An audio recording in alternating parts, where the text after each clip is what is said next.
성부와 성자와 성령의 이름으로 아멘. 하늘을 우러러 사랑할 하느님 아버지 뜻 안에서 스승이신 예수님과 도움이신 성령님과 사랑할 성모님과 성요셉 아버지와 성미카엘 대천사와 하늘의 모든 거룩한 천사들과 성인들의 전구를 청하며 기도드립니다. 사랑할 아버지, 오늘도 아버지께서 인류에게 주신 아버지의 질서의 나라, 다스림의 나라, 그리고 거룩한 사랑의 나라, 또 계명의 나라,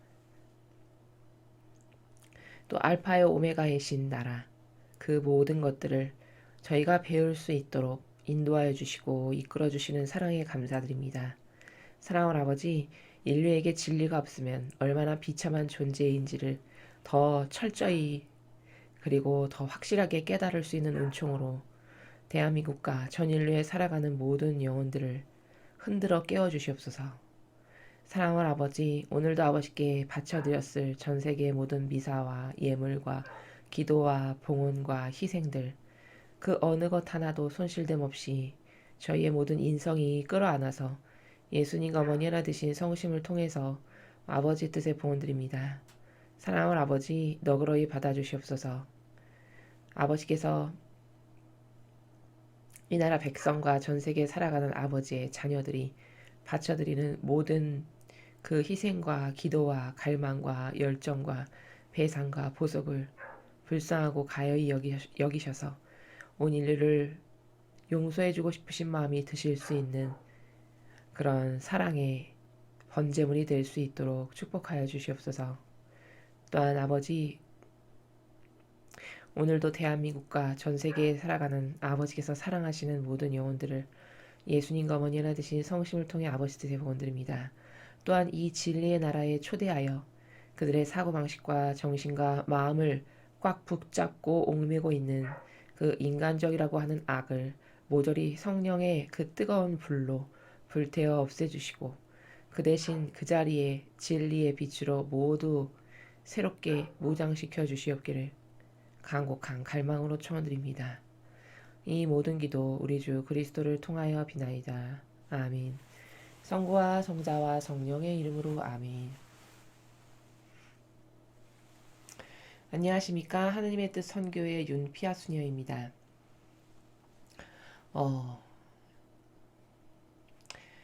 오늘도 아버지께서 인류에게 주신 말씀, 또 그 진리의 나라, 너무나도 좁고 작은 그 프레임이라고 하는 것 안에 갇혀 살아가고 있는 우리를 드넓은 그 창공의 나라로 인도하여 주시고 안내하여 주시는 아버지 사랑에 감사드리면서 오늘도 하느님 아버지께서 펼쳐 보이시는 그 완전하고 흠없는 세계의 질서에 대해서 함께 학습해 보시도록 하겠습니다. 2020년 5월 7일 부활 제4주간 목요일입니다. 제1독서 사도행전 13장 13절에서 25절까지 말씀입니다. 바오로 일행은 파포스에서 배를 타고 팜필리아의 페르게로 가고 요한은 그들과 헤어져 예루살렘으로 돌아갔다. 그들은 페르게에서 더 나아가 피시디아의 안티오키아에 이르러 안식일에 회당에 들어가 앉았다. 율법과 예언서 봉독이 끝나자 회당장들이 그들에게 사람을 보내어 형제들이여 백성을 격려할 말씀이 있으면 해주십시오 하고 말하였다. 그러자 바오로가 일어나 조용히 하라고 손짓한 다음 이렇게 말하였다. 이스라엘인 여러분, 그리고 하느님을 경외하는 여러분, 내 말을 들어보십시오. 이 이스라엘 백성의 하느님께서는 우리 조상들을 선택하시고 이집트 땅에서 나그네 살이할 때에 그들을 큰 백성으로 키워주셨으며 권능의 팔로 그들을 거기서 데리고 나오셨습니다. 그리고 약 40년 동안 광야에서 그들의 소행을 참아주시고 가나안 땅에서 7민족을 멸하시어 그 땅을 그들의 상속 재산으로 주셨는데 그때까지 약 450년이 걸렸습니다. 그 뒤에 사무엘 예언자 때까지 판관들을 세워주시고 그 다음에 그들이 임금을 요구하자 하느님께서는 베냐민 지파 사람으로서 키스의 아들인 사울을 그들에게 40년 동안 임금으로 세워주셨습니다. 그러고 나서 그를 물리치시고 그들에게 다윗을 임금으로 세우셨습니다. 그에 대해서는 내가 이사이의 아들 다윗을 찾아냈으니 그는 내 맘에 드는 사람으로 나의 뜻을 모두 실천할 것이다. 하고 증언해 주셨습니다. 이 다윗의 후손 가운데에서 하느님께서는 약속하신 대로 예수님을 구원자로 이스라엘에 보내셨습니다. 이분께서 오시기 전에 요한이 이스라엘 온 백성에게 회개의 세례를 미리 선포하였습니다. 요한은 사명을 다 마칠 무렵 이렇게 말하였습니다. 너희는 내가 누구라고 생각하느냐? 나는 그분이 아니다. 그분께서는 내 뒤에 오시는데 나는 그분의 신발끈을 풀어드리기에도 합당하지 않다. 주님의 말씀입니다. 하느님 감사합니다.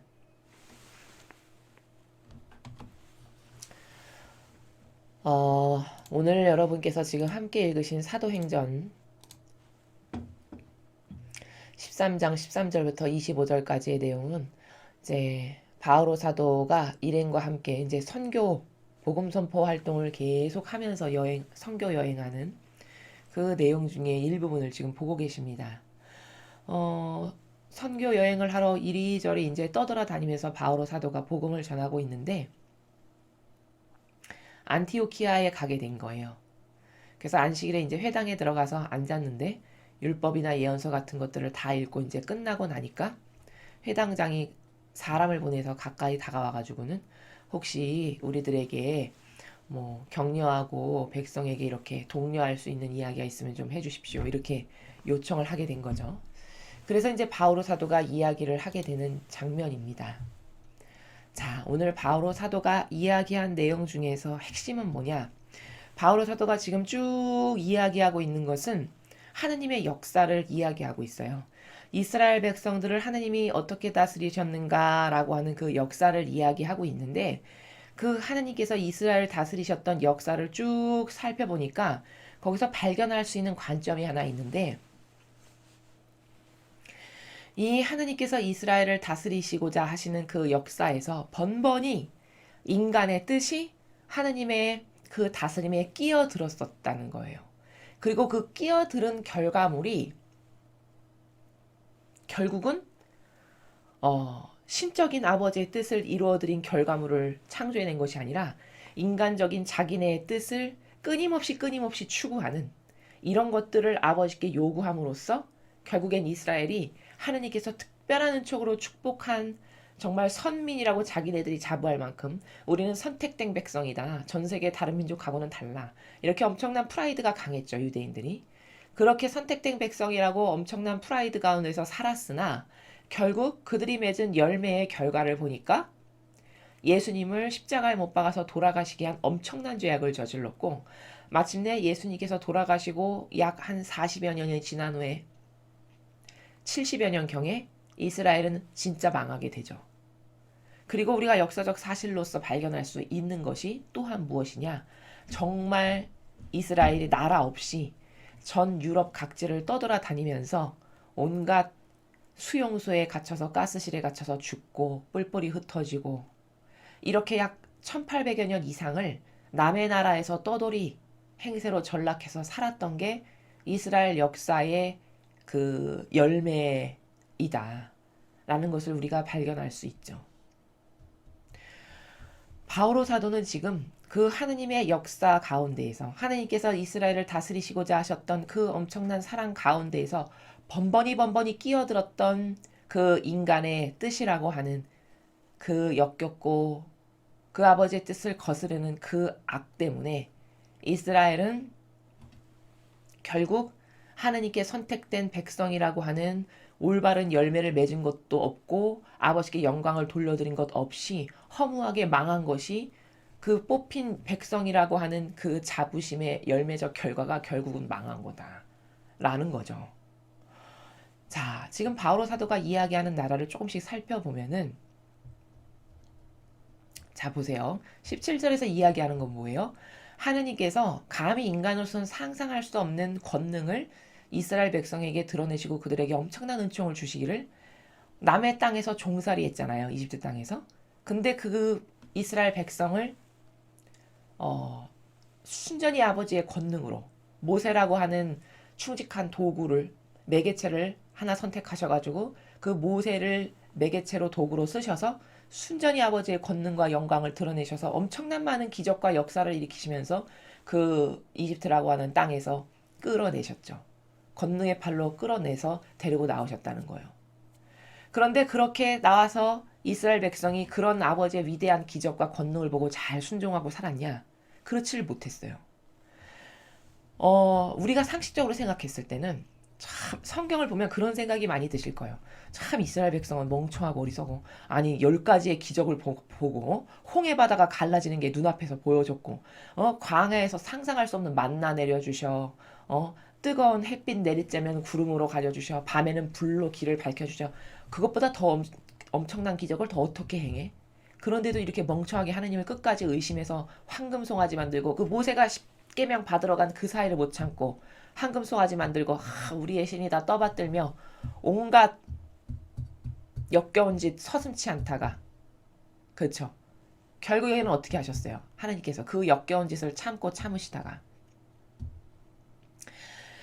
가나안 땅이 눈앞에 지척에 조금만 가면은 바로 갈 수 있는 그런 가나안 땅을 무려 40년 동안 헤매게 하시죠. 이게 뭘까?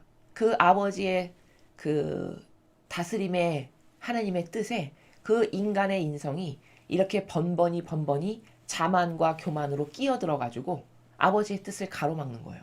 그래서 또 아버지는 정의를 그들이 정화의 과정을 거치도록 허락하실 수밖에 없어요. 아버지의 정의가. 그러니까 지척이면 갈 거리를 40년 동안 뺑뺑뺑뺑 돌면서 헤매게 하시는 거예요. 놔두시는 거예요. 그래서 40년 동안 정화의 과정을 거쳐야만 적과 꿀이 흐르는 그것은 하나의 예표인데 천상의 나라에 그렇게 아무나 드릴 수 없다라는 아버지의 예표시거든요. 그 천상의 나라에는 정화된 깨끗한 영혼만 들어갈 수 있다 하셔서 결국 40년 동안 그 갈렙과 여분네 아들 갈렙과 여호수아만 빼고 거기에 동조한 이들만 빼고 40년 동안 광야에서 다 죽여버리십니다. 그리고서는 성화의 가정인 40년을 끝내시고 그들이 20살이었을 때 40년이 흘렀으니까 60살 된 그 이상 사람들만을 데리고 적과 꿀이 흐르는 가나안 땅으로 들어가게 하세요. 그럼 이건 뭘까? 아버지가 그렇게 위대한 권능과 영광을 드러내셨으면 그 하나님께 절대 순종하고 진짜 우리의 신이시고 우리는 아버지가 이렇게 보호하고 다스리시는 정말 위대한 민족이구나. 하느님만이 우리가 따라야 될 유일무이한 기준이고 가치고 절대적 희망이야. 이런 가치 철학이 투철해가지고 그때부터 아버지께 절대 순종하고 자기 뜻 버리고 희생과 사랑과 이런 것을 계속 아버지께 드렸다면 이스라엘 역사가 그렇게 비참하게 끝나지 않았겠죠.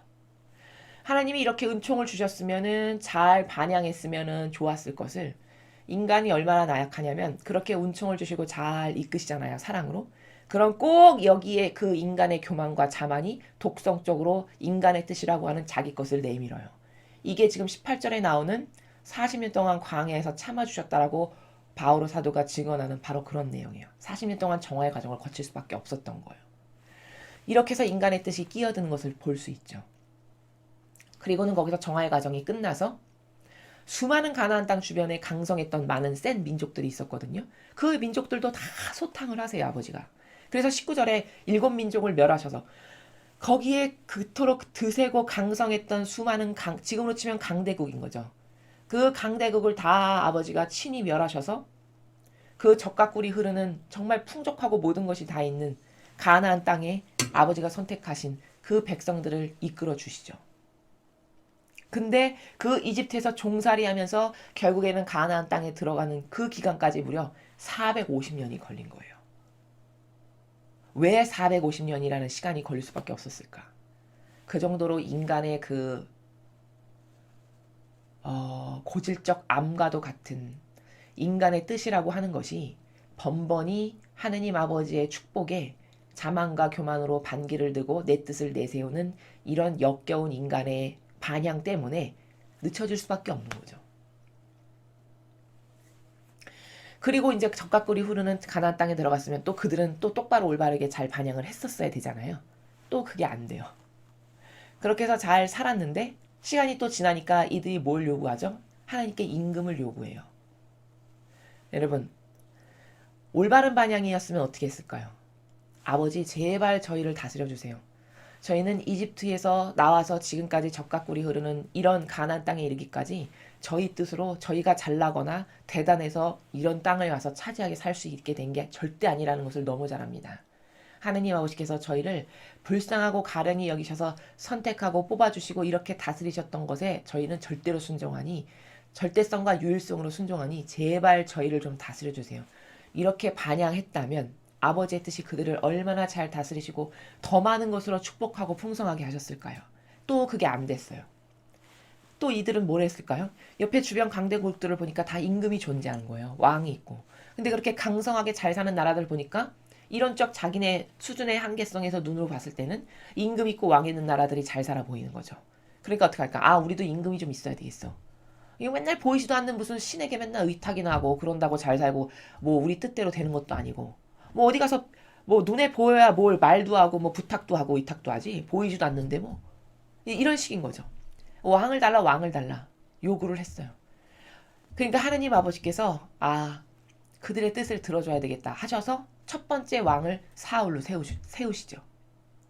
그래서 40년을 사울이 이스라엘의 임금으로 있으면서 이스라엘을 다스리게 돼요. 자, 그런데 또 문제가 생겨요. 그 아버지께서 왕을 달라고 하도 백성이 요구를 하니까 그 백성의 청을 들어주셔서 사울을 왕으로 뽑았는데 사울이 하는 짓거리를 보니까 반향이 또 형편없는 거예요. 사울에 대해서는 왜 어떤 부족함과 어떤 역겨움 때문에 하느님 아버지께서 자신의 손으로 뽑으신 그 왕을 거두시고 다윗을 뽑으실 수밖에 없었는지에 대해서는 지난 과거에 그 사울에 대해서 나왔던 복음에서 제가 충분히 말씀을 드렸습니다. 간략하게 요약 정리하면 일단 사울은 아버지의 뜻을 교묘하게 거슬렀어요. 어떤 대목에서 그랬냐면 그 전쟁에 나가가지고 하느님 아버지께서 전리품 같은 거 일절 갖고 오지 말고 싸그리 다 죽이고 와라 이렇게 명령을 하셨는데 사울은 어떻게 했냐? 아버지의 그 말에 가장 좋고 토실토실하고 흠없고 괜찮은 것들은 죽이지 않고 다 거두어들여서 가져왔어요. 그리고는 그것을 그러면은 하느님의 말씀을 여기서 벌써 첫 번째 어긴 거잖아요. 근데 그걸 가져온 이유가 뭐냐? 속의지가 뭐냐? 그때 자기를 따르던 그 병사들이 이런 것들은 좀 가져갔으면 좋겠다라고 왕에게 요청을 한 거예요. 자기를 따르던 장수들이. 그러니까 그 장수들의 말을 들어줬어요.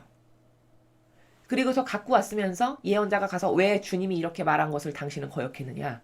하나님께서 이렇게 하라고 분명히 말씀하셨는데 왜 다 죄다 죽이고 아무것도 가져오지 말라고 한 아버지의 뜻을 왜 거스렀느냐? 이렇게 하니까 사울이 어떻게 얘기했죠? 또 변명을 해요. 게다가 거기다.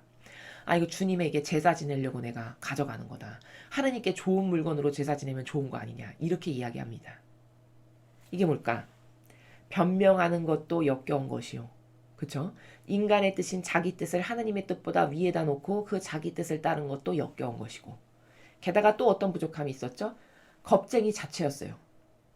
그래서 뒤중가 그 네모난 어떤 그 상자 뒤에 숨는 사울이 전쟁이 났을 때 이런 장면을 성경에서 볼 수 있거든요. 이게 다 하느님이 보시기에 역겨운 주님이 보시기에 옳은 속성이 아니었던 거예요. 이렇게 교묘한 역겨운 속성들 이거 말고도 굉장히 성경에 많이 있습니다. 그런 것들 때문에 하느님께서 결국에는 그 사울을 끝까지 그 왕자에서 잘 대대손손 존속하게끔 허락하실 수가 없었죠. 그래서 결국에는 다윗을 새로운 임금으로 세우세요. 근데 그 다윗은 정말 충직했어요. 하느님께.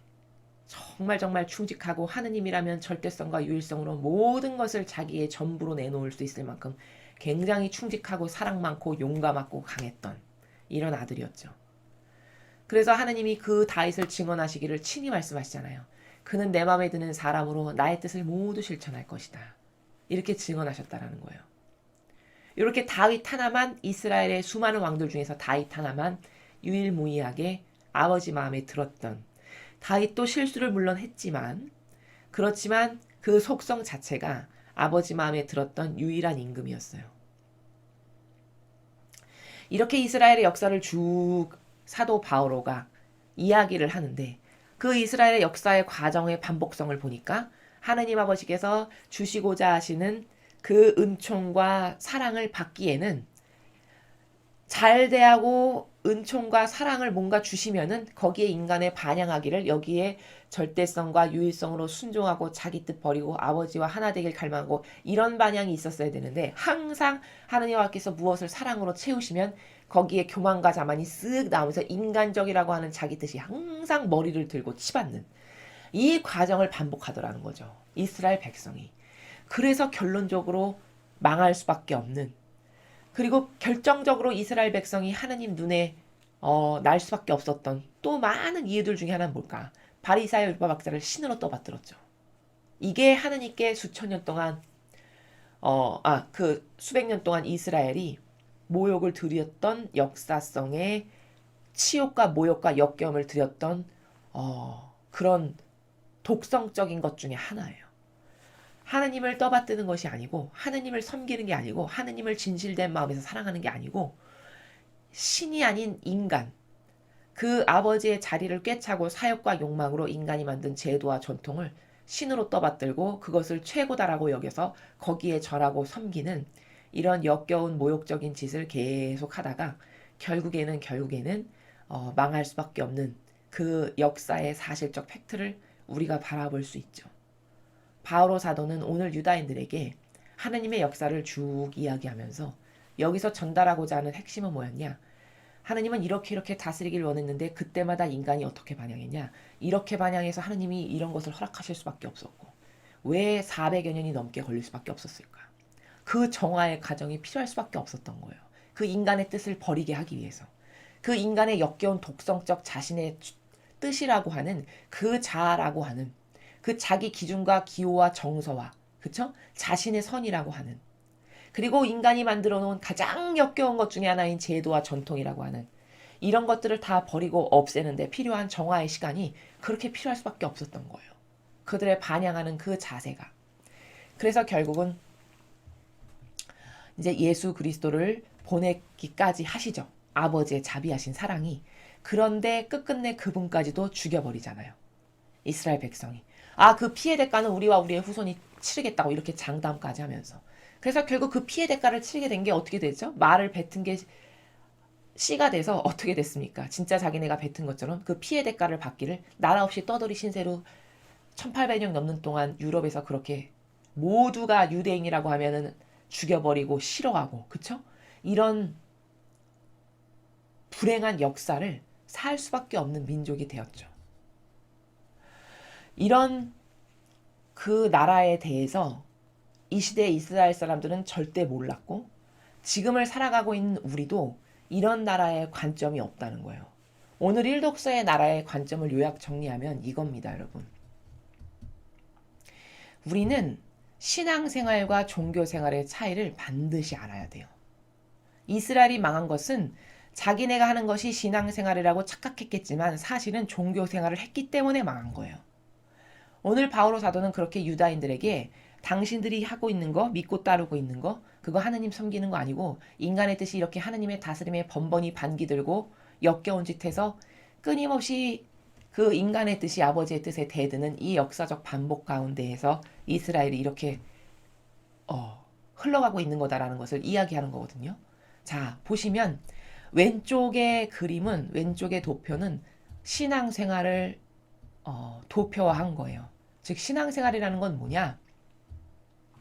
신성, 하느님 아버지의 신성, 예수 그리스도의 신성, 그 신성과 나의 인성이 하나가 되어서 그 예수님의 신성을 나의 뜻으로 받아들여서 내 뜻은 하나도 없이 하고 나의 순수 인성, 이 우리 눈에 보이는 이 인간적인 이 인간이 가지고 있는 이 인성에 아버지의 뜻이라고 하는 신성, 예수님의 정신과 모범과 카리스마라고 하는 그 신성을 받아들여서 그 인성과 신성이 만나서 조화를 이뤄서 창조가 일어나면 거기서 우리는 하느님의 뜻을 행하게 되는 거예요.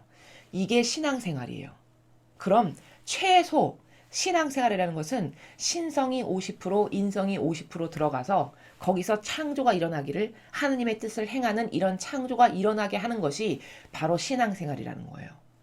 자, 그러면 저 도표에서 보았을 때 예수님의 인성은 지속적일 수가 없잖아요. 왜? 돌아가셨으니까. 그럼 그분의 인성을 대체할 도구요 매개체가 필요한데 그게 우리가 되어드릴 수 있어요. 우리의 이 순수 인성이 내 뜻 섞이지 않은 순수 인성. 그래서 나의 인성을 예수님 어머니 쓰세요 하고 내어드리는 거예요. 자동차에 충직한 엔진처럼. 그럼 예수님의 신성이 나에게 오셔서 나의 이 육을, 이 인성이라고 하는 것을 자유롭게 쓰시면 그러면 이제 예수님의 신성께서 내 인성을 엔진으로서 사용하셔서 이제 겉에 보이는 육은 나지만 사실은 내 안에는 예수님과 성모님과 어머니의 정신, 가르침, 모범, 카리스마 그 신성이 내재적으로 자리하시는 것이고 그분들의 신성이 내 안에서 아버지의 뜻을 무엇이 되건 다 행하시는 그래서 하느님의 뜻을 나는 행하는 자가 되어드리는 이게 신앙생활의 올바른 신앙생활이라고 하는 것의 관점의 나라예요. 이스라엘 백성은 유다인들은 이걸 못했어요. 늘 무엇을 했냐? 오른쪽에 도표를 했어요. 그건 바로 종교 생활이에요. 그럼 도대체 이스라엘 백성 유다인들은 뭘 한 거냐? 자, 오른쪽을 보세요. 오른쪽은 신성의 자리를 뭐가 대체했죠? 제도와 전통이 대체했어요. 즉, 이 유대인들과 바리사이와 율법학자와 대사제라고 하는 사람들은 하느님의 뜻이라고 하는 신성을 받들어 섬기지 않았어요. 예수님의 정신, 가르침, 모범, 카리스마라고 하는 그분의 신성을 자신들의 것으로 받아들이지 않았어요. 이들은 철저히 율법이라고 하는 율법 조문, 그것을 그 당시의 제도와 전통, 613개라고 하는 이것을 하느님의 신성의 자리를 밀어내고 그 자리를 대체했어요. 그래서 그 제도와 전통을 유다인들에게 끊임없이 가르쳤어요. 그리고는 그 제도와 전통을 내 것으로 받아들여서 이 유다인들의 인성이 그 제도와 전통을 열심히 수행하고 한평생 그것에 맹종하고 충직하면 그럼 나는 하느님을 잘 섬기고 사랑하는 훌륭한 사람이야. 이렇게 착각하게끔 만든 거예요. 그렇지만 사실적인 건 뭘까? 그런 인간의 뜻이 조작해서 만든 제도와 전통을 나의 인성이 행하게 되면은 그럼 나는 한평생 뭘 행한 거죠? 나는 좌측에 있는 신앙생활의 결정체인 하느님의 뜻을 행한 게 아니고 나는 한평생 인간의 뜻만 행하다가 죽는 거예요. 왜? 여긴 하느님의 뜻이라고 하는 신성의 나라가 아예 없으니까. 이걸 우리는 종교생활이라고 해요. 이스라엘 백성은 지금 바오로 사도가 이야기한 그 하느님의 기나긴 쭉 역사를 얘기했을 때 이스라엘 백성은 하느님의 이런 다스림의 의지에 항상 역겨운 인간의 뜻이라고 하는 제도와 전통, 그쵸? 그것을 들이밀어서 아버지의 뜻을 가로막는 이런 일을 계속 반복적으로 수행했다는 거예요. 여긴 어느 틈에도 하느님의 뜻이 들어갈 수 있는 틈바구니가 없어요. 인성도 인간적인 것이죠.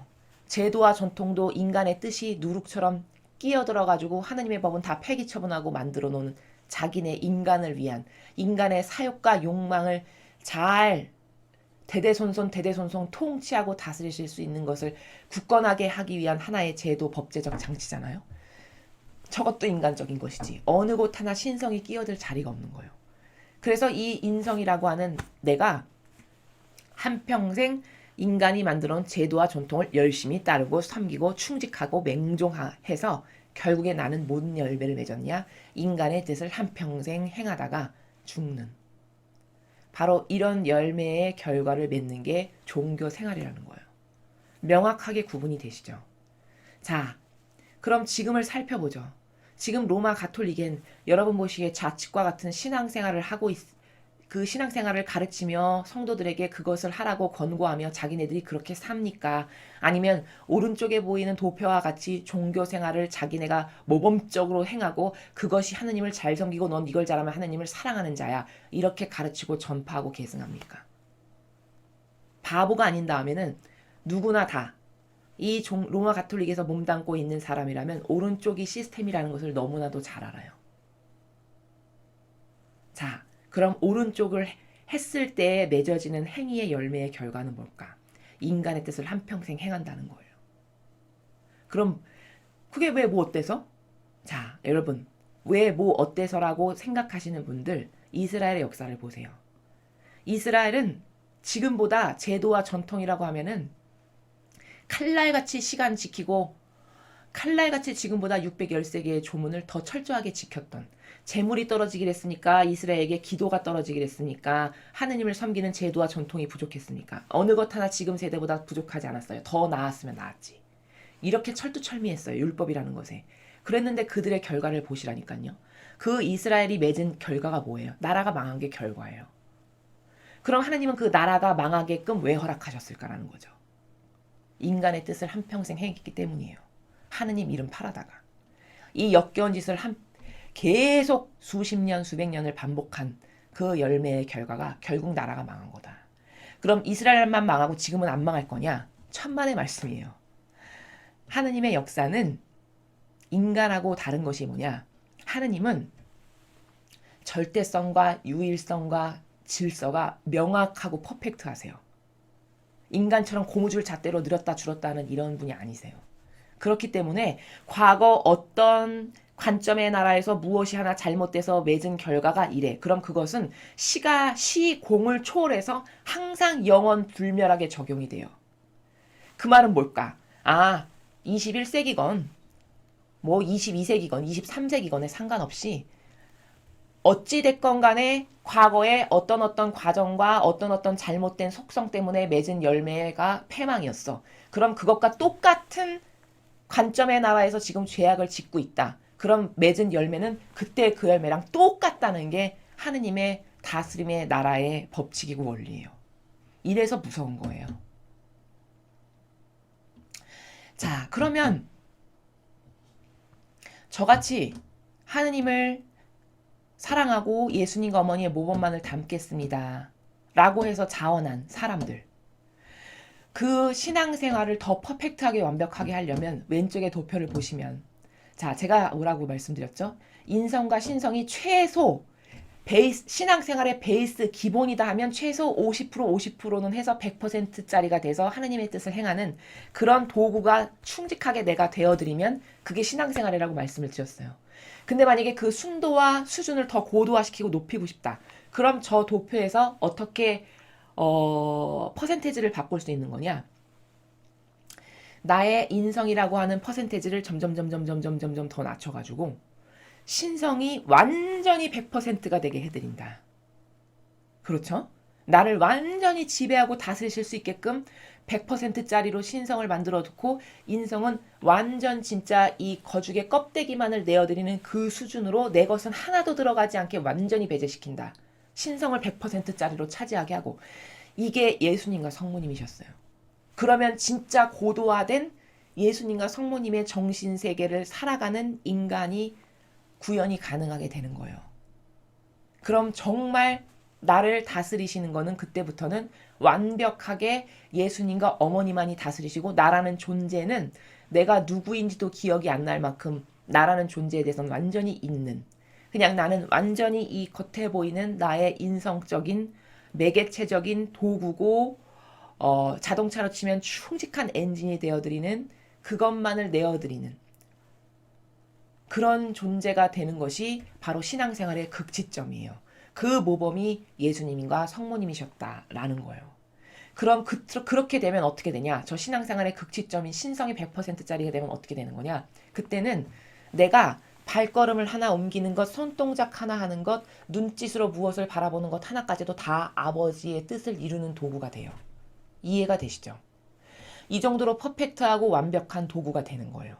그 순도를 높이면. 우리는 바로 저 신성을 100%짜리로 끌어올리기 위해서 한평생 노력하는 사람들이 저와 같이 아버지의 뜻을 이루기 위해서 헌신했습니다. 헌신하겠습니다. 부족하지만 받아주세요. 이렇게 해서 노력하는 사람들이 바로 저 신성이 완전히 나를 지배하시고 다스리셔서 나라는 존재는 아예 없는 그것을 위해서 끊임없이 한평생 노력하고 갈망하고 열망하고 고통을 사랑하고 배상과 보속을 하는 이런 과정을 거듭거듭하는 바로 이 모든 과정이 무엇을 위한 것이냐? 저 신앙생활의 모범이셨던 예수님과 어머니의 그 극치점을 찍어드리는 도구가 내가 되어드리기를 소원인, 바로 이게 저 신성과 인성의 조화가 신성이 100%짜리로 끌어올리고 인성은 점점 없애면 없앨수록 고도적이고 순도가 높은 이런 신앙생활, 즉 예수님의 도구, 성모님의 도구가 되어드리는 거다라는 겁니다. 이렇게 신앙생활과 종교생활은 엄격하게 엄밀하게 달라요. 완전히 달라요. 이 로마 가톨릭은 저 신성의 자리를 제도와 전통으로 바꿔치기 함으로써 과거 바리사의 율법학자들이 유대인들을 속인 거죠. 거짓으로. 이걸 하면 하느님 잘 섬기는 거야. 넌 훌륭한 신자야. 넌 하느님께로부터 사랑받고 축복받은 자녀야. 이렇게 속여서 그들이 그걸 진짜로 믿어가지고 수십 년 동안 반복적인 것을 하니까 어떻게 될까? 경향과 기호로 굳어진 거잖아요. 그래서 그들이 진짜 예수님이 오셨는데 알아볼 수 있는 눈이 닫힌 거죠. 소경이 돼버린 거죠. 이런 결과를 맺은 거거든요. 그래서 그런 결과의 끄트머리의 열매가 나라가 망한 바로 이런 거라는 거죠. 그 반복적 과정을 지금 걸어가고 있어요. 로마 가톨릭이. 이런데 누구 하나 걱정하는 사람 없고 누구 하나 이거 큰일 났다라고 한탄하고 개탄하고 달라져야 된다라고 높이는 목소리 높여서 외치는 사람이 한 명도 없어요. 이건 뭘까? 아, 마귀에게 완전히 지배된 그런 변질된 세력이 되고 말았구나. 이게 답인 거죠. 천상의 책에 보면은 예수님께서 이렇게 말씀하셨어요. 인간의 뜻은 하느님의 뜻을 가로막는 악이다. 이렇게 정의를 하셨다고요. 인간의 뜻이라고 하는 그 모든 것은 아버지 뜻을 가로막기 위해 존재하고 그 인간의 뜻을 따른다는 것 자체를 어떤 나라에서 표현하고 계시냐면 악취나는, 우리를 그렇게 표현하신다니까요. 본질에서 악취나는 쳐다보기도 싫은 고개가 돌려지는 이런 영혼으로 표현을 하세요. 그 인간의 뜻이라고 하는 그 나라를. 얼마나 악독하고 고약하고 나쁜 것인지를 우리만 깨닫지를 못하는 거예요. 본질의 나라에 눈이 열리지가 않아가지고. 근데 본질에서만 살아가시는 예수님 보시기에는 그 인간의 뜻이 그 정도로 악독하고 독성 강하고 역겹고 사악한 이것 자체라는 것을 우리가 모른다는 거죠. 이래서 오늘의 이 바오로 사도의 이야기를 아주 간단하고 심플하게 요약 정리하면 관점으로서 그것은 신앙생활과 종교생활의 차이와도 같은 것인데 이 우측의 종교생활을 하는 것은 패망뿐이다. 종교생활의 열매를 맺는 것은. 좌측의 신앙생활을 한다는 것은 하느님의 뜻을 행하는 것을 넘어서 내가 점점 신성의 순도를 더 높여서 내가 완전히 나라는 그 존재는 찾아보기도 힘들 만큼 나라는 존재적 속성을 완전히 망각해서 완전히 예수님과 어머니께서 나를 지배하고 다스릴 정도가 되면 이제 제2의 예수님과 성모님과 같은 나라에서 살아가는 그런 존재가 될 수 있는 매개체가 되어드리는 이런 엄청난 효용과 가치를 양산하는 게 신앙생활이다라는 겁니다. 그래서 이 두 개의 차이를 명확하게 이해하시고 깨달으셔야 돼요. 그래서 나는 선택하셔야 되겠죠. 나는 좌측의 삶을 살 건가? 우측의 삶을 계속 고수할 건가? 과연 나라는 영혼에게 남는 것은, 죽고 난 다음에 남는 것은 순전히 의미밖에 없거든요. 인간은. 우리는 의미적 존재로 창조가 됐어요. 하느님의 모상을 닮아. 다른 온 우주 만물의 피조물하고 다른 인간의 독특한 아버지가 부여하신 그 독특한 것 중에 하나가 뭐냐? 인간은 의미를 강조하고 의미의 중요성을 두는 존재라는 거예요. 그렇기 때문에 내 목숨이 귀하고 전쟁 나가는 거 두렵지 않은 사람이 어디 있습니까? 그치만 베트남전에 나가고 이런 다른 나라의 힘겹고 어려운 상황을 보아서 참전해서 거기서 목숨을 걸고 싸우는 이런 사람들의 정신은 그런 것을 왜 선택하는 것이냐? 그게 공의로운 것이라고 하는 그 의미적 가치에 자기를 투영하기 때문이에요. 이게 다 뭘까? 인간은 그 정도로 의미를 추구하고 갈구하도록 창조가 된 거거든요. 아버지를 닮았기 때문이에요. 하느님을 닮았기 때문에. 본질과 의미를 강조하고 중요하게 생각해요. 그래서 사랑을 좋아하는 거거든요. 의미를 발견하길 원하기 때문에. 근데 이 의미의 전체가 다 의미의 나라로 도배되어 있는 게 신앙생활인데 아이러니하게도 그렇게 의미적 가치와 의미를 중요시하고 결혼과 사랑 같은 것을 중요시하는 그 의미를 추구하는 인간이라고 하는 존재가 신기하게도 신과의 관계성에서는 의미를 중요시 여기지 않고 피상적이고 형상적이고 겉에 보이는 것만을 좋아해요. 이게 바로 종교 생활이에요. 이게 얼마나 아이러니합니까? 이렇게 조화와 균형이 맞지가 않는 거예요. 사고방식 자체가. 이게 뭘까? 악에게 그렇게 많이 지배당하고 산다라는 거죠. 이래서 선택을 하셔야 돼요. 나는 좌측에 신성과 인성이 만나서 하느님의 뜻을 행하는 아름다운 수많은 열매들을 창조하는 이런 신앙생활을 할 것인가? 우측에 끊임없이 인간의 뜻이 조작해서 만든 무려 1700여 개가 넘는 제도와 전통을 목숨처럼 따르고 여기면서 살아가지고 결국엔 남는 건 인간의 뜻을 행해서 파멸과 멸망으로 가는 그런 결과를 나는 원하는가? 잘 생각해 봐야 된다는 거죠. 객관화를 시켜서. 그래서 오늘 신앙생활과 종교생활에 대한 그 관점의 나라에서 여러분에게 말씀을 드렸습니다. 막연하고 피상적이라는 거, 이것보다 더 무서운 건 없어요. 막연하고 피상적이라는 것은 본질과는 점점 더 멀어지는 삶을 살게 해요. 인간에게. 그러니까 쾌락이 난무하는 것이고 지금 세대에 쾌락과 말초적이고 굉장히 단순하고 겉에 보이는 이런 것을 좋아하는 이 인간의 병든 기호가 다 왜 그런가? 이 겉에 보이는 피상적이고 형상적인 것만 쫓고 사는 인간의 단편을 그렇게 나타낸다는 거죠. 그렇지만 우리는 본래 창조되기를 그렇게 창조되지가 않았어요. 우리의 본연의 모습은 그게 아니라는 거죠. 다 그렇게 말초적이고 피상적이고 오락적이고 이런 것을 좋아하는 것은 변질이 됐기 때문이에요. 창조의 목적하고는 맞지 않게 인간이 변질되었기 때문인 거거든요. 악에 의해 짓눌려서. 그래서 본연의 나를 찾으려면 왼쪽에 말씀드린 것과 같은 신앙생활을 하면서 거기서 의미를 발견하는 무수히 많은 수많은 가치와 완벽함과 아름다움과 그런 것으로 가득한 신앙생활에서의 의미를 찾는 것이 원래 본연의 나의 창조 목적에 결부되고 맞는 것인데 대부분의 사람들이 다 우측과 같은 종교 생활을 하면서 거기서 만족과 안락감을 누린다는 거죠. 그게 무엇을 행하는 건지도 모르고. 이래서 올바른 관점으로 오늘 여러분께서 나는 무엇을 하고 살아가는 건가? 나는 진짜 신앙생활을 하고 살아가나? 아니면 종교생활을 하고 살아가나? 객관적으로 잘 살펴보셨으면 좋겠습니다. 자, 그럼 오늘의 복음을 함께 보도록 하겠습니다. 요한복음 13장 16절에서 20절까지의 말씀입니다. 주님 영광 받으소서. 예수님께서 제자들의 발을 씻어주신 다음 그들에게 말씀하셨다. 내가 진실로 진실로 너에게 말한다.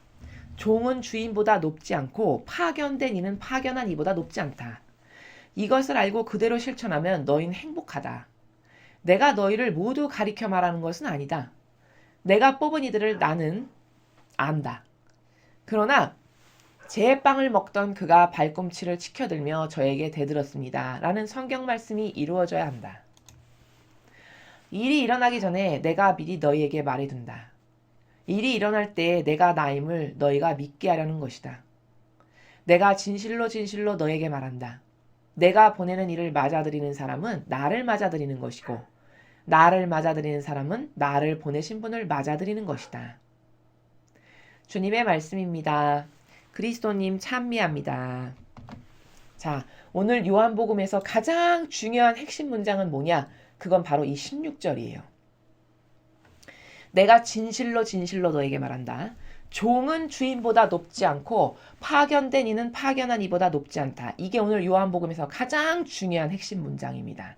자, 저 16절의 나라는 뭘 말씀하시는 거냐면 질서를 말씀하시는 거예요. 질서. 신적인 질서. 신적인 질서의 경계값을 딱 설정해서 세워주시는 거예요. 누구에게? 제자들에게. 자, 그럼 예수님이 세워놓으신 신적 질서를 한번 살펴보죠. 종은 주인보다 높지 않고. 당연하지. 종이 주인보다 높으면 돼? 이렇게 쉽게 생각하실 수 있을지 모르겠어요. 자, 저 말은 무슨 말이냐면 아주 쉽게 예를 들면 이런 거예요. 나의 부모님이 아버지는 청소부를 하시고 엄마는 파출부를 하죠. 이를테면. 나는 대학원을 나왔고 하버드를 나왔고 MIT를 나왔어. 자, 그런 내가 자식인 그런 내가 온 인류에서 가장 똑똑하고 유능하다라고 하는 천재들만 다닌다고 하는 인류 대학을 나왔다라고 한번 생각해 보세요. 자, 내가 그런 내가 엄마나 아버지보다 능력이 훨씬 출중하고 뛰어나고 잘났죠. 자연법으로 세상적으로 봤을 때. 그치만 이 부모와 이 자식의 관계성에서 이 하버드 나온 자식이 청소부하고 그리고 파출부하는 부모를 절대 깔보거나 무시하거나 그 부모를 능가하는 짓을 절대 하면 안 된다. 이게 세워놓으신 신적 질서라는 거예요. 이해가 되시죠? 파견된 이는 파견한 이보다 높지 않다. 너무나도 지당한 얘기죠. 예수님이 파견하셨잖아요.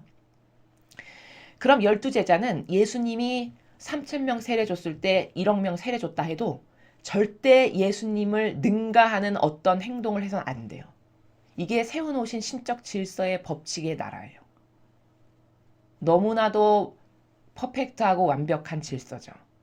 이래서 예수님은 저렇게 말만 하신 게 아니라 자신이 그 모범을 보이시기를 어제 복음에서도 말씀드렸지만 구원자로 오셨다라는 그 사명, 그것 하나에만 충직하셨어요. 그래서 심판할 것도 나는 많다. 너희를 심판할 것도 많고 단죄할 것도 많다. 그치만 나는 아버지의 뜻만을 행하기로 이 지상에 왔기 때문에 절대 내 뜻과 내 의견으로 무엇을 심판하거나 단죄하지 않는다. 이렇게 말씀하셨어요. 그럼 능력이 안 돼서 심판을 안 하는 건가? 그 말이 아니에요. 그 정도로 아버지께서 심판하시는 분이시라고 하는 그 권리를, 그 권한을 존중해 드리는 거죠. 그래서 자기는 절대 그것을 넘는, 그 권한을 넘는 월권 행사, 인간의 단어로 표현하면 그런 것을 절대 하지 않으시는 거예요. 본인에게 주어진 그 사명에만 충직하실 만큼 경계와 질서를 아주 명확하게 모범적으로 지키신 분이 바로 예수님이셨다는 거예요. 그러니 내가 그런 모범이니 너희도 12명의 제자에게 지금 말씀하시는 거잖아요. 너희도 그런 모범이 되거라. 이런 질서로 빛이 되거라. 이렇게 가르치시는 거거든요. 그리고 18절에 보면은 뭐 부가적으로 좀 설명을 드리면 내가 뽑은 이들을 나는 안다. 내가 너희를 모두 가리켜 말하는 것은 아니다. 자, 이렇게 질서를 설정하셨는데 얘들아, 모두 다 이 질서를 지켜야 된다라는 건 아니야. 이 말씀이세요. 전 인류의 70억 인구가 다 이 질서를 퍼펙트하게 지켜야 된다. 그런 것은 아니다. 그러나 지키면 좋겠죠. 그쵸? 내가 뽑은 이들을 나는 안다. 누가 아버지의 종이고 충직한 도구일지를 다 아신다는 거예요. 누가 아버지께 속하고 나에게 속한 충직한 도구 역할을 할 것인지를 다 아신다는 거예요. 그러나 제 빵을 먹던 그가 발꿈치를 치켜들며 저에게 대들었습니다라는 성경 말씀이 이루어져야 한다. 저건 누구를 두고 하신 말씀이시죠? 저건 가룟 유다를 두고 하신 말씀이시죠. 제 빵을 먹던 예수님이 빵을 성체성사를 세우시면서 떼어서 다 하나하나 나눠주셨잖아요. 그 빵. 이는 내 몸이니 너희는 이를 받아 모시고 그대로 행하여라라고 주셨던 그 예수님의 몸을 상징했던 그 빵을 나눠 먹었던 그 자. 그가 발꿈치를 치켜들며 대들었다. 발꿈치를 치켜들며 대드는 게 뭐예요? 은전 30냥에 예수님을 팔아넘겼잖아요. 이 일이 일어났죠. 사실적으로. 그 성경 말씀이 이루어져야 된다라는 거예요. 아버지 뜻이 그러하시니까. 그 얘기를 하시는 거죠. 근데 내가 이런 것을 다 미리 왜 얘기하냐? 그 일이 막상 일어났을 때 내가 나임을 너희가 믿게 하라는 것이다. 자, 예수님은 항상 미리 선언적으로 말씀하세요. 앞으로 일어날 일을. 얘들아, 앞으로 일어나는 일이 있을 거다. 이러이러한 일이 있을 테니 그때가 되면 이렇게 알아라. 이렇게 미리 선언적으로 말씀하시는 부분이 여기 말고도 많아요. 그럼 그건 왜 그런 목적성으로 하시냐? 제자들이 지금은 다 미숙하고 인간적인 것밖에는 없는 그런 부족한 사람들이었어요. 이때까지만 해도. 그런 부족한 제자들이 예수님이 그리스도의 메시아시라는 것에 대해서 100%짜리로 믿거나 마음에 와닿거나 정신에 확고하게 뿌리를 내리지 못한 상태라는 걸 너무 잘 아셨어요. 그런데 나중에 되면은 성령 강림 때 성령을 받고 나서 제자들이 다 달라지죠. 그럼 이 잠에 성숙해지고 깨어나고 눈과 귀가 열리게 되면 어떻게 될까요? 그때는 안 보이던 세계가 보이게 될 거잖아요. 그럼 그때 가서 이 사실을 확인하게 되었을 때 그때 예수님이 이러이런 말씀을 미리 선언적으로 하셨는데 그게 이루어진 거구나 라고 네가 확인할 수 있게 해주기 위해서 내가 미리 얘기하는 거다. 그때 네가 확증할 수 있게 해주기 위해서. 이 정도로 배려하시고 이 정도로 제자들에게 내가 어떤 사람이라는 것을 나중에라도 깨달을 수 있게끔 이야기하시는 거예요. 내가 진실로 진실로 너한테 말한다. 내가 보내는 일을 맞아들이는 사람은 나를 맞아들이는 것이고 나를 맞아들이는 사람은 나를 보내신 분을 맞아들이는 것이다. 자, 여러분, 저 말은 본질에서 말씀하시는 거예요. 그러니까 뭘까? 내가 보내는 일을 맞아들이는 사람은 나를 맞아들이는 것이고. 자, 베드로 사도가 어디에 복음을 전하러 갔어요. 근데 그 지방 사람들이 베드로 사도를 환대하고 그 진리를 받아들이고 자기 뜻으로 삼고 맞다라고 하고 동조하고 거기다 협력해. 그럼 이런 쪽 눈으로 봤을 때는 베드로 사도를 받아들인 거지만 사실 예수님 관점에서 보셨을 때는 예수님은 본질만을 말씀하시니까 그 베드로 사도 안에서 그 영혼을 지배하고 다스리시는 예수님을 맞아들인 거죠. 그 사람들이. 바로 그것을 얘기하시는 거예요. 또 예수님을 맞아들였다라는 것은 예수님은 누구와 완전히 하나 되신 존재냐면 본질적으로 아버지와 완전히 하나 되신 용해 되신 존재세요. 그러니까 또 본질의 나라에서 말했을 때는 그럼 나를 받아들였다는 것은 내 아버지신 하느님을 그들이 받아들였다라는 것이란다. 이렇게 본질의 영혼의 나라의 관점에서 말씀하시는 거다라는 겁니다. 자, 그래서 오늘 요한복음에서 이렇게 대략적으로 말씀을 드렸는데 여기서 가장 중요한 건 뭐다? 이 16절이라는 거예요. 이렇게 질서를 철두철미하게 다 세워놓으셨어요. 자, 그럼 이 신적 질서가 반드시 명백하게 지켜져야 되는 게 제자들의 기본이거든요. 기본? 자, 그럼 로마 가톨릭을 한번 보죠. 이 16절의 성경 말씀을 이해했고 받아들이는 사람이라면 절대로 예수님을 능가하는 그 어떤 것도 하면 안 돼요. 자, 그럼 로마 가톨릭의 교황이 하는 것을 하나하나 살펴보죠. 여러분은 제가 지금 말씀드리는 것을 의구심이 드시면 인터넷에 가서 하나하나 다 찾아보시면 됩니다. 그런 발언을 한 적이 있는지. 하느님은 이 온 우주 만물을 만드실 때 창조론이시죠. 창조론으로 만드셨어요. 빛아 생겨라. 궁창에 갈라져라. 이렇게 말씀으로써 다 창조하셨다라는 거예요. 근데 교황은 빅뱅론을 지지해요. 이거 뭘까? 창조론을 거부하고 인간이 만들어 놓은 빅뱅론을 지지한다라는 거예요. 이게 뭘까? 하느님의 뜻을 따르는 사람이 아니라는 게 여기에 입증이 돼요. 아버지가 설정하고 만들어 놓으신 그 모든 창조의 그 원리와 근원을 거부한다라는 얘기잖아요. 이게 뭘까? 하느님을 따르는 사람이 아니라는 것이 여기서 입증이 되는 거예요. 자, 또 다른 케이스를 보죠. 올 6월 달에 종교연합을 하기로 이미 전 세계의 많은 종교와 협의가 다 끝난 상태예요. 그래서 장소와 시간과 날짜를 다 잡아놨어요. 자, 그럼 종교연합이란 건 도대체 뭐냐? 모든 종교가 하나 돼야 된다는 거예요. 그럼 여러분은 이렇게 생각하실 수 있죠. 아니 왜 하나 되는 게 왜 나빠? 하나 되는 건 좋은 거잖아. 물론 하나 되는 건 좋은 거죠. 자, 그럼 하나 되는 게 좋은 거라는 그 이론을 내세우기에 앞서서 근원적으로 먼저 해결돼야 되는 건 뭐냐면 그럼 어떤 기준으로 누구의 정신으로 하나 될 것인가 이게 더 중요하죠. 자, 그럼 이 하나님의 뜻을 받아들이고 예수님의 정신과 모범과 카리스마를 따르는 사람이라면 오늘 말씀하신 저런 신적 질서의 나라를 철저하게 받들고 따르는 사람이라면 예수님을 절대 능가하면 안 돼요.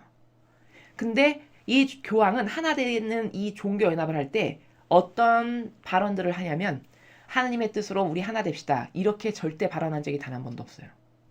여러분, 온 인류를, 온 우주 만물을 다스려야 되고 따라야 될 명백한 것은 진리 하나뿐입니다. 어떤 인간의 의견과 논리와 철학도 절대 진리에 버금할 수 없고 다 누룩이 들어있는 겁니다. 그러니 우린 퍼펙트하고 완벽하고 모든 우주 만물을 다스리실 유일무이한 권한이 있는 오로지 하느님 아버지께만이 다스리셔야 하므로 그 아버지의 뜻인 진리 이것만으로 이 질서로 이 정신으로 하나 돼야 됩니다. 이렇게 설정하고 자, 이 질서에 하나 되실 분 다 오십시오. 이렇게 해야 맞는 거잖아요. 그렇죠? 이게 성경에 나오는 진리예요. 근데 다 어떻게 이야기해서 경계를 뭉그러뜨리고 우그러뜨리느냐?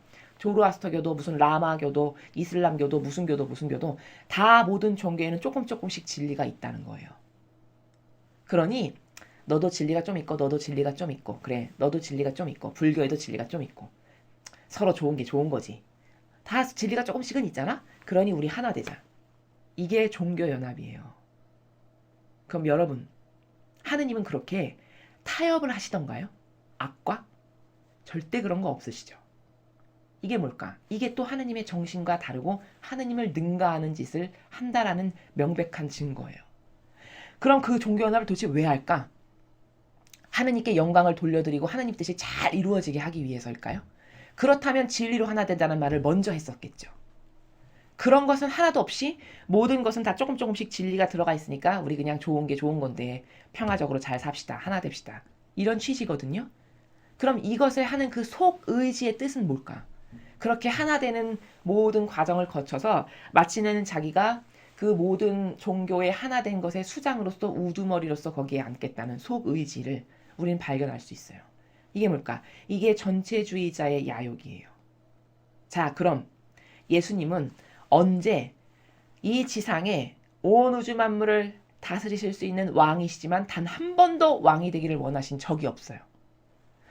오죽하면 하느님이시여 사람이신 그리스도의 시라는 책을 보면은 가룟 유다가 자기를 제자로 받아달라고 예수님께 다가와요. 근데 예수님은 벌써 그 가룟 유다의 속성을 딱 알아보시고 너는 제자로 합당치 않다라고 거절을 하셨어요. 그것도 한 번이 아니라 두 번이나 거절을 하셨어요. 좋게 좋은 말로. 거절하신 이유는 오로지 하나예요.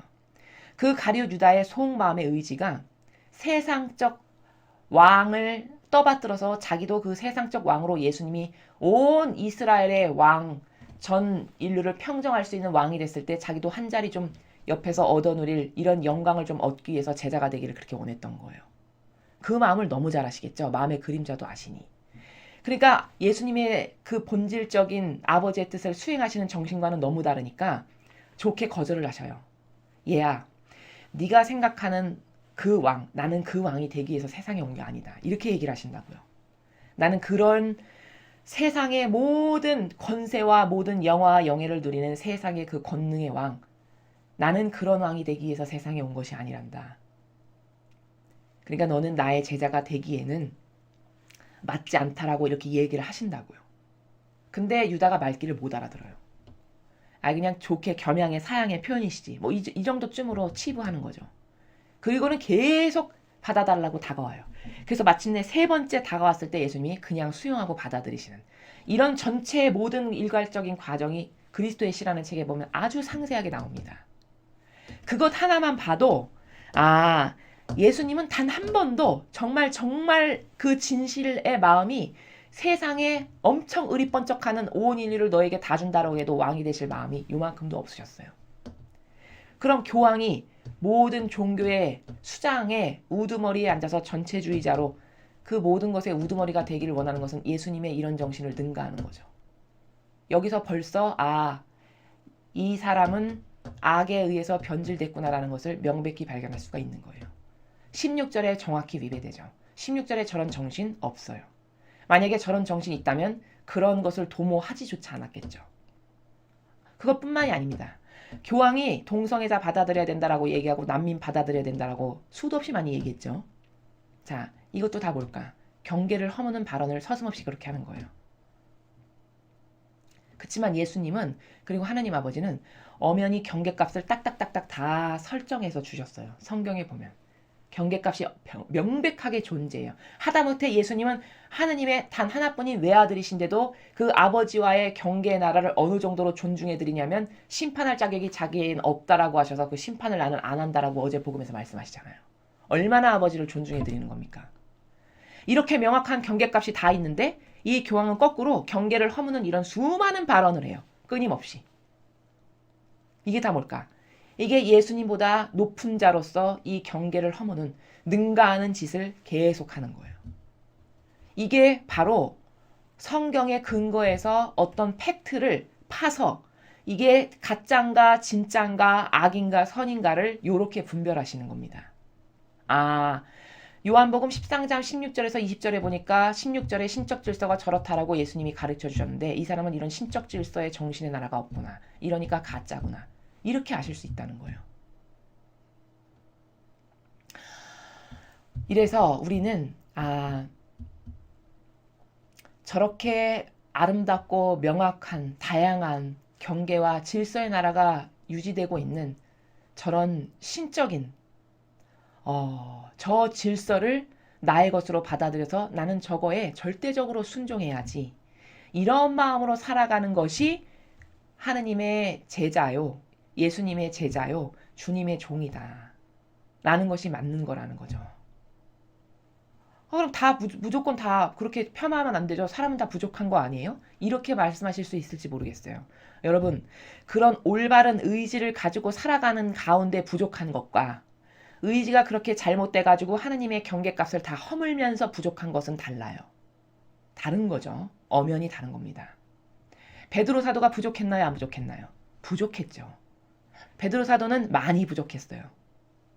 예수님을 모른다고 3번이나 자기가 반석이고 수석 제자인데도 불구하고 그 결정적 순간에 예수님을 모른다고 3번이나 부인할 만큼 겁쟁이였어요. 또 돌아가셨는데 공동체가 산산조각나고 박살났는데 그러면 자기가 리더로서 잘 이끌어야 되잖아요. 근데 난 고기 잡으러 가겠어 하고 생계에 그냥 바로 뛰어들었어요. 이것도 엄청난 부족함이죠. 이런 많은 부족함이 베드로 사도에게 있었어요. 그치만 그 베드로 사도의 속의지가 내가 모든 것에 우두머리가 되고 왕이 되어야지 이런 교묘한 의지를 갖고 부족하진 않았다는 거예요. 이렇게 진리는 날카롭고 예리하게 하나하나 다 낱낱이 뼈와 골수를 가른다라고 말씀하시죠. 예수님께서.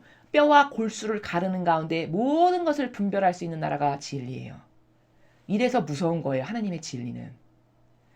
이렇게 모두가 부족하지만 그가 가지고 있는 의지가 어떤가는 그 사람이 맺은 열매를 통해서 그 사람이 발언하는 나라들을 통해서 우리는 얼마든지 확인할 수 있다는 겁니다. 누가 진짜고 가짜냐는 것은 인간이 분별할 수 있는 게 아니에요, 여러분.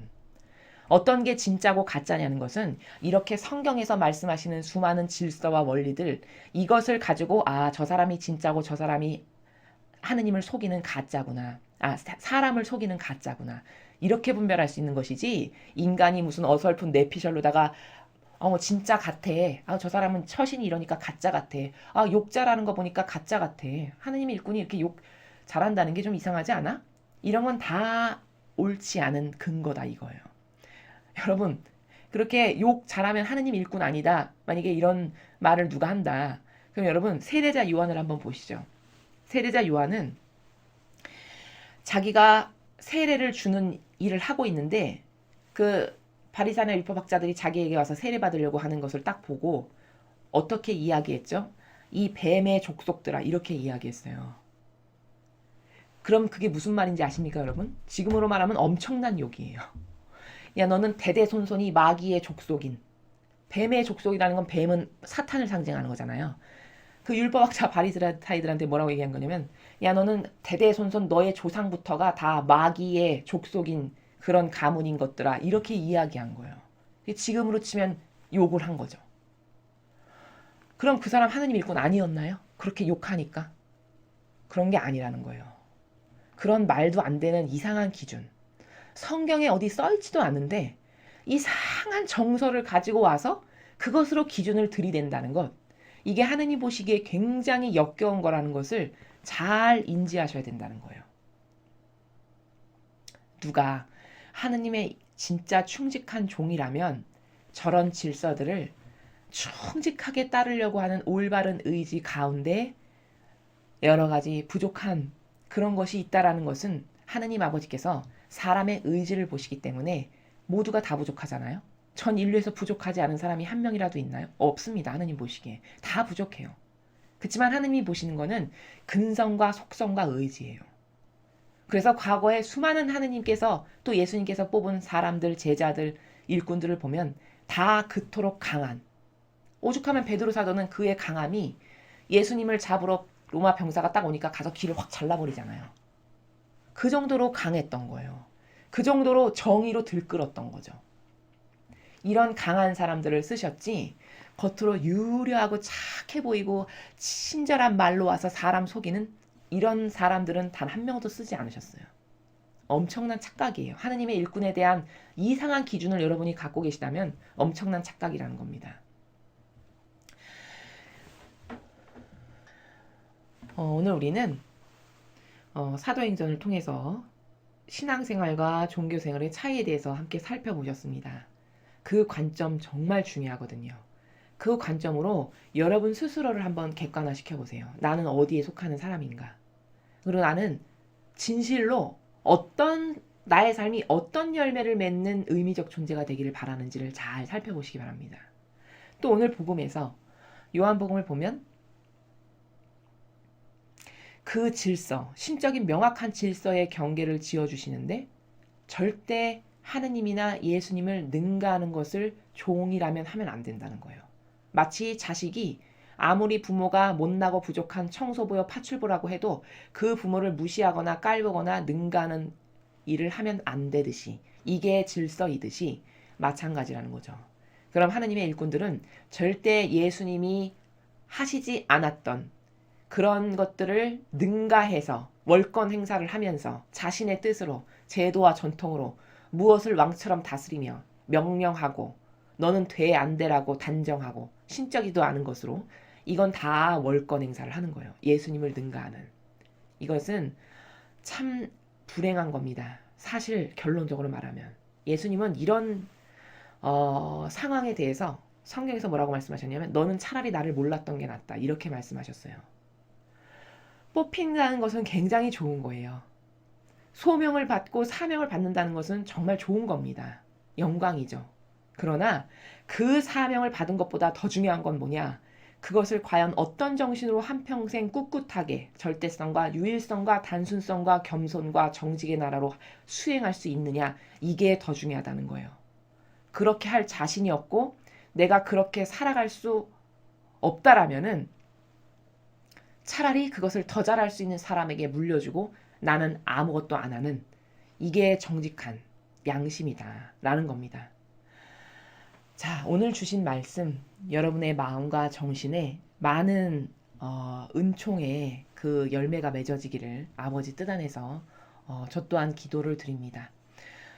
이상으로 2020년 5월 7일 부활 제4주간 목요일 복음의 설을 마치겠습니다. 감사합니다.